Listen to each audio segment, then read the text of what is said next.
성공 앞에 수단 방법 안 가리는 아나무인, 교육도 못 받은 다혈질 어부, 자기 민족에게 세금을 걷던 배신자 세리, 그리고 끊임없이 의심만 해대는 회의론자까지. 전 세계를 상대로 거대한 프로젝트를 준비하고 있다면 당신은 예수님의 12제자처럼 이런 사람들을 핵심 멤버로 뽑으시겠습니까? 냉정하게 말해 이 조합은 하나의 팀으로 보기 어려운 시한폭탄에 가깝습니다. 서로를 죽이고 싶어 해도 이상하지 않을 이 최악의 오합지졸 집단이 어떻게 2000년이 지난 지금까지 수십억 명의 인생을 뒤바꾼 전설이 되었을까요? 인류 역사상 가장 실패할 확률이 높았던 단 한 명도 온전치 않았던 12명의 사람들을 예수님께서 부른 이유가 있을 겁니다. 자, 이제 예수님의 12제자들에 관해 모든 것을 알려드리도록 하겠습니다. 베드로의 직업은 어부였고 베드로의 원래 이름은 시몬이었는데 예수님께서 그에게 직접 지어주신 바위라는 뜻을 가지고 있습니다. 급한 성격에 다혈질로 행동이 앞섰는데 밤새 물고기를 한 마리도 못 잡았을 때 깊은 데로 가서 그물을 던지라는 예수님의 말씀에 순종하며 제자가 되었습니다. 이후 물 위를 걷다가 의심하여 빠지기도 했고 예수님이 잡히시던 날 3번이나 모른다고 부인하며 통곡하기도 하였습니다. 오순절 성령 강림 후 초대 교회의 수장이 되었고 단 한 번의 설교로 3000명을 회개시켰습니다. 로마에서 전도하다 십자가에 거꾸로 못 박혀 순교하였습니다. 예수님과는 실패를 딛고 일어선 용서와 회복의 관계라 볼 수 있습니다. 안드레의 직업도 어부이며 베드로의 동생입니다. 겸손하고 차분한 성격으로 자신을 드러내지 않고 돕는 조력자 스타일입니다. 세례 요한의 제자였다가 예수님을 가장 먼저 만난 후 곧바로 형 베드로에게 달려가 메시아를 만났다며 전하였습니다. 오병이어 기적대 보리떡 5개와 물고기 2마리를 가진 아이를 예수님께 데려오기도 하였습니다. 오순절 이후 그리스 전역과 러시아 남부에서 복음을 전했습니다. 그리스 파트라이에서 X자형 십자가에 매달려 순교했으며 오늘날 스코틀랜드와 러시아의 수호성인이 되었습니다. 예수님과의 관계에서 사람과 예수를 잇는 소통의 통로 역할을 하였습니다. 야고보의 직업도 어부이며 요한의 형입니다. 열정적이고 급한 성격의 소유자로 천둥의 아들이라 불리기도 하였습니다. 동생 요한과 함께 예수님께 주님의 나라에서 한 명은 우편에 한 명은 좌편에 앉게 해달라고 한 어머니의 말에 부정하지 않을 만큼 야망이 컸습니다.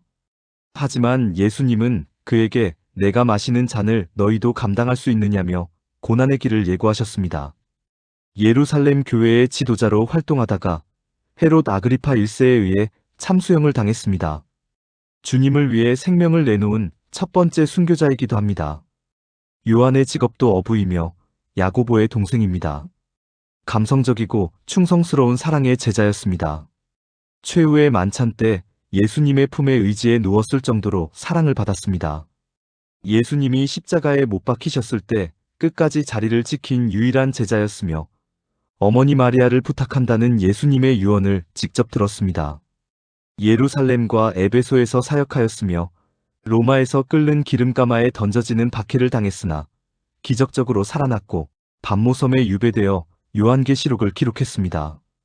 제자 중 유일하게 순교하지 않고 노년까지 살며 사랑의 복음을 전했습니다. 요한은 예수님 곁을 지킨 친밀한 사랑의 관계였습니다. 빌립의 직업은 명확하진 않지만 어부로 추정됩니다. 계산이 빠르고 분석적인 성격의 소유자입니다. 오병이어 기적 직전 계산기를 두드리며 중요한 순간마다 예수님께 질문을 던졌던 제자입니다. 소아시아의 히에라폴리스에서 전도하다가 기둥에 매달려 순교한 것으로 전해집니다. 예수님과는 계산을 넘어선 믿음의 성장 관계였습니다. 바돌로메의 직업은 학자 또는 진리의 목마른 순례자로 추정하기도 합니다. 나다나엘은 본명이고 바돌로메는 돌로메의 아들이라는 뜻의 부칭으로 일종의 성이라고 이해하면 됩니다. 편견이 있긴 했지만 진리를 발견하면 즉시 돌이키는 정직한 성격의 소유자입니다. 빌립이 예수님을 소개하자 나사렛에서 무슨 선한 것이 날 수 있느냐며 비웃었지만 무화과 나무 아래에서 기도하던 너를 보았다고 예수님이 말하자 즉시 당신은 하나님의 아들이십니다라고 고백하였습니다.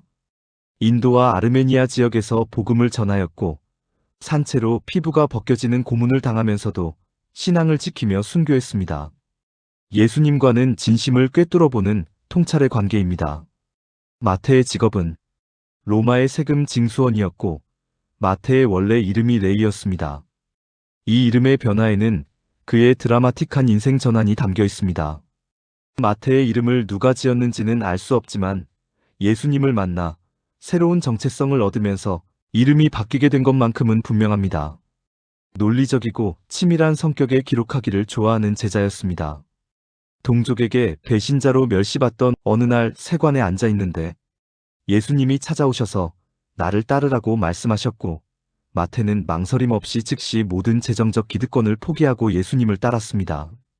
자기 집에서 큰 잔치를 열어 소외된 친구들을 예수님께 소개하기도 하였습니다. 이처럼 배신자로 낙인 찍힌 그가 예수님의 제자가 되었다는 것은 하나님의 나라에서는 신분이나 배경이 중요하지 않음을 알 수 있습니다.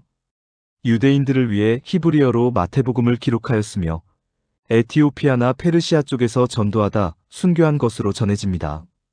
예수님과는 과거를 넘어서 사명을 이룬 재생의 관계입니다. 도마의 직업은 알려진 게 없고 디두모라는 이름을 사용하기도 하였는데 둘 다 쌍둥이라는 뜻입니다. 도마는 의심 많은 현실주의자로 회의적이었다가도 확신이 들면 목숨을 거는 충성스럽고 용기 있는 제자입니다. 부활하신 예수님을 향해 자신이 직접 그 못자국을 만지지 않고서는 못 믿겠다고 말하였습니다. 이에 예수님은 도마를 위해 다시 나타나 손을 만지라고 말씀하셨고 도마는 나의 주님, 나의 하나님이시니이다라는 최고의 신앙 고백을 남겼습니다. 가장 먼 곳인 인도까지 가서 복음을 전하였고 오늘날 남인도 교회의 기원이 되었으며 창에 찔려 순교했다고 전해집니다.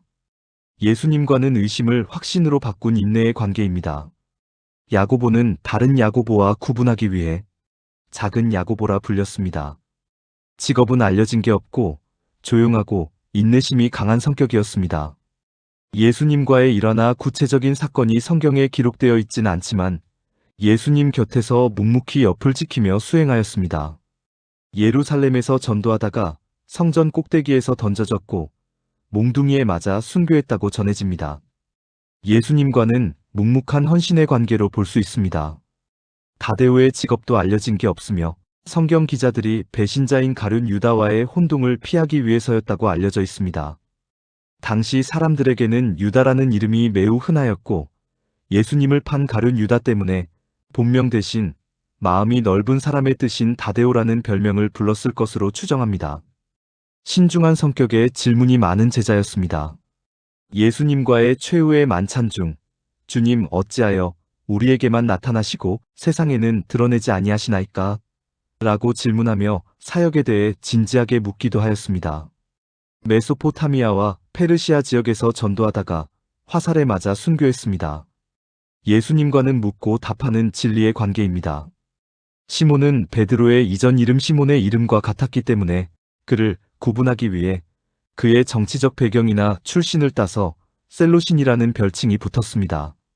셀롯은 당시 로마의 지배에 저항하던 유대인의 민족주의인 무력저항단체로 열혈당을 의미합니다. 이를 통해 그가 정치적 혁명가 열심당원임을 알 수 있습니다.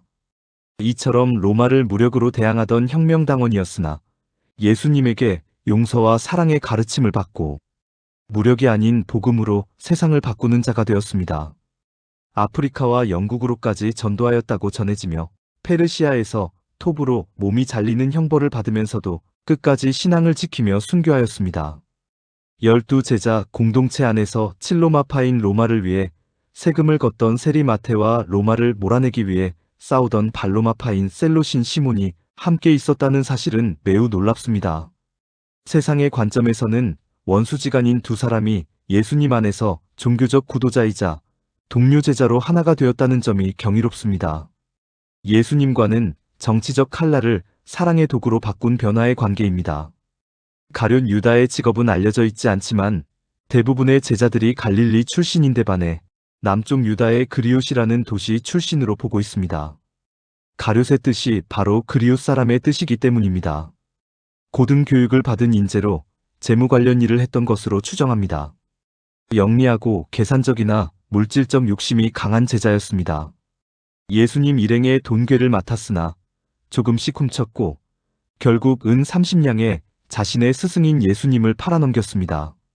최후의 만찬에서 예수님이 나와 함께 그릇에 손을 넣는 자가 나를 팔리라고 경고하였는데도 그는 마음을 돌이키지 않았습니다. 예수님이 십자가에 처형당하는 것을 보고 스스로 자책하며 은 30냥을 성소에 던지고 목을 메어 자살하는 비극적인 최후를 맞습니다. 예수님과는 비록 가까이 있었으나 마음은 멀었던 비극적 배반의 관계입니다. 근거 없는 자신감만으로 앞뒤 안 가리는 사고뭉치 베드로. 빠르게 스승을 바꾸며 기회를 엿보던 기회주의적 추종자 안드레. 성공 앞에 수단 방법 안 가리는 아나무인 야심가 야고보. 마음에 안 들면 다 태워 죽이려던 분노의 폭력주의자 요한. 믿음보다 계산이 먼저인 피도 눈물도 없는 현실주의자 빌립. 출신 성분만 보고 사람을 천시하는 팩폭 독설가 바돌로메. 민족의 피를 빨아 로마에 상납하던 파렴치한 매국노 마테. 눈앞에 보이는 것만 믿는 회의론자 도마. 무색무취의 허수아비 추종자 작은 야고보. 형식만 따지며 캐묻기만 하는 질문쟁이 다데오. 피비린내 나는 무력의 복수를 꿈꾸는 극단적 민족주의자 시몬. 물질을 중요시 여기는 잔머리 회계사 가룟 유다. 배경도 직업도 성격도 심지어 정치적으로 정반대인 이들은 모두 다 처음에는 부족하고 나약한 인간들이었으나 가룟 유다를 제외하고 예수님의 부활 후 변화하여 목숨을 바쳐 복음을 전한 반석의 인물들이 되었습니다. 예수님은 이런 오합지졸을 한 곳에 모은 이유가 무엇일까요? 그건 바로 오늘날의 우리에게 희망을 주시기 위해서입니다. 부족함 투성이인 우리의 삶도 예수님을 믿는다면 위대한 역사를 써내려갈 수 있습니다. 시청해주셔서 감사합니다. 여러분의 오늘이 평안하기를 기도합니다. 아멘.